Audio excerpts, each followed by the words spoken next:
Ngomongin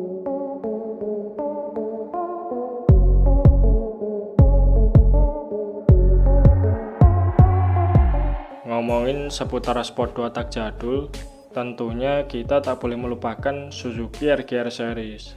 Sport fairing 2 tak bikinan Suzuki ini boleh dibilang merupakan yang paling sepuh di antara sport 2 tak 150cc lain. Pasalnya, Suzuki telah merilis motor ini di pasaran Indonesia sejak tahun 1990.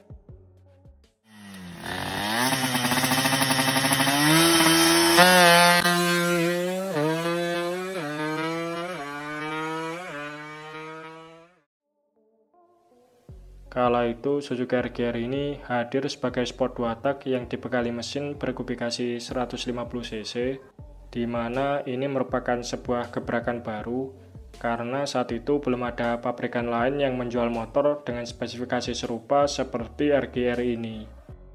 Adapun pemain di segmen sport fairing 2 tak ini salah satunya adalah Yamaha, dengan jagoannya yaitu RZR135.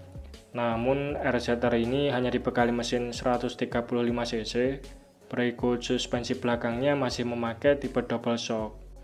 Sementara itu Suzuki RGR tampil selangkah lebih maju, karena selain kubikasi mesinnya yang lebih besar, motor ini juga sudah mengadopsi suspensi belakang tipe monoshock.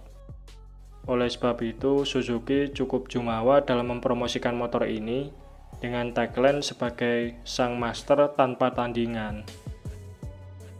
Generasi pertama Suzuki RGR 150 ini tampilannya masih dibekali half fairing alias fairing setengah badan yang dipadukan dengan undercrowl di bagian bawahnya.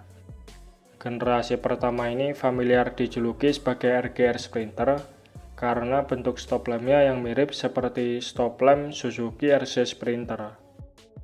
RGR Sprinter ini kemudian mendapatkan penyempurnaan pada tahun 1992, dari semula fairingnya model setengah, dirubah menjadi full fairing, berikut desain bodi belakangnya yang terlihat lebih berisi, serta model stop lamp belakangnya yang dibuat mirip seperti Suzuki Crystal, sehingga versi ini dijuluki sebagai RGR Crystal. Kemudian pada tahun 1995, Suzuki merilis generasi ketiga dengan perubahan desain fairing yang stylenya cenderung membulat. Versi ini dijuluki sebagai RGR Jumbo atau RGR Tornado, mengingat dimensinya yang terkesan lebih bongsor berikut stop lamp belakangnya yang mirip seperti Suzuki Tornado. RGR Jumbo ini beredar mulai dari tahun 1995 sampai sekitaran tahun 90-an akhir, sekaligus menjadi generasi terakhir Suzuki RGR Series yang beredar di Indonesia. Nah, bicara soal dapur pacunya, RGR sendiri dibekali mesin 2 tak berkubikasi 147cc dengan ukuran bor 59 mm dan stroke 54 mm, berpendingin udara, yang disuplai oleh pengkaputan BBM karburator Mikuni VM ukuran 26 mm, serta transmisinya menggunakan 6 speed. Mesin ini diklaim mampu menghasilkan tenaga 24,1 horsepower di 10.000 rpm, serta torsi puncak 17,1 Nm pada 8.500 rpm. Jika dilihat dari spek di atas kertas, klaim tenaga RGR ini terbilang lebih kecil dari rival sekelasnya, misalnya seperti Kawasaki Ninja 2 tak maupun Honda NSR 150R. Namun, banyak yang mengatakan kalau RGR ini lebih kencang, bahkan jambakannya jauh lebih responsif dibandingkan sport 2 tak 150cc lainnya. Lantas, kenapa Suzuki RGR ini dianggap lebih kencang? Padahal klaim tenaganya saja tidak sebesar rival sekelasnya.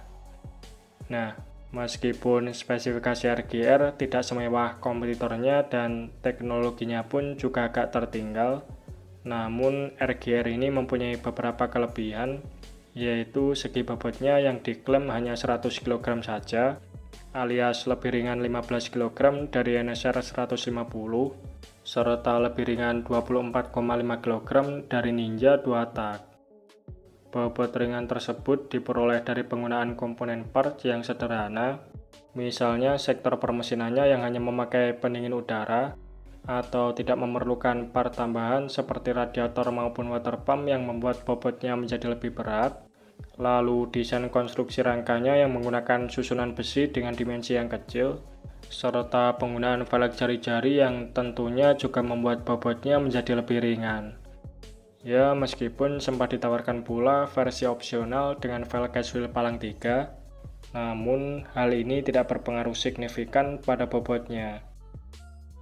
Selain bobotnya yang ringan, mesin Suzuki RGR 150 mempunyai karakter yang galak di putaran RPM bawah, di mana torsi motor ini diraih pada putaran 8.500 rpm, sementara Ninja 2 tak dan Honda NSR diperoleh pada putaran 9.000 sampai 10.000 rpm.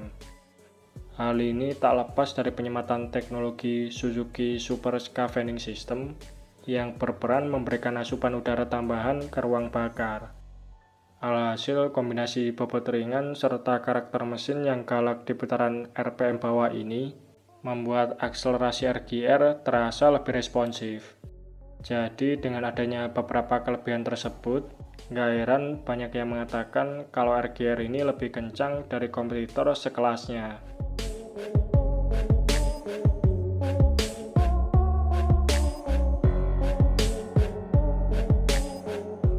Namun, kelebihan yang dimiliki RGR ini hanya berlaku jika diadu di lintasan jarak pendek saja, sedangkan jika diadu pada jarak yang panjang dalam kondisi sama-sama standar, kemungkinan besar RGR ini akan tertinggal, mengingat kinerja power valve 2 tak yang ada pada kompetitornya, misalnya seperti RC valve pada Honda NSR maupun Super Kip pada Kawasaki Ninja 2 tak, yang berperan penting dalam penyaluran tenaga maksimal mesin di putaran menengah ke atas.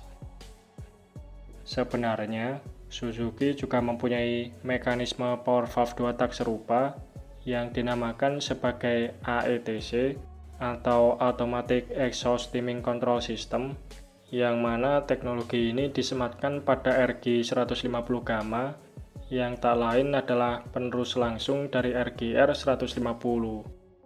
Namun sayang, versi ini gagal diboyong ke tanah air karena saat itu kondisi perekonomian sedang mengalami krisis, sehingga jika dipaksakan dijual di Indonesia, diperkirakan motor ini akan sulit bersaing, mengingat bandrol harganya yang tergolong mahal karena statusnya didatangkan secara CBU.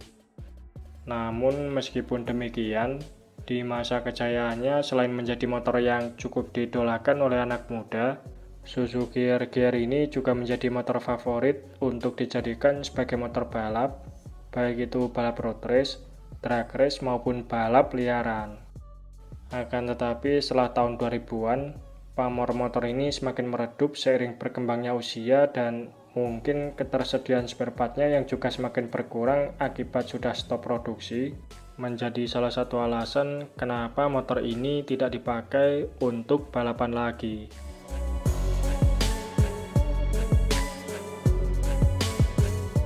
Nah, bagaimana pendapat teman-teman mengenai Suzuki RGR 150 ini? Oke, mungkin itu saja sedikit pembahasan kita di video kali ini. Terima kasih sudah menonton. Sampai jumpa di video-video Bang Rossi selanjutnya.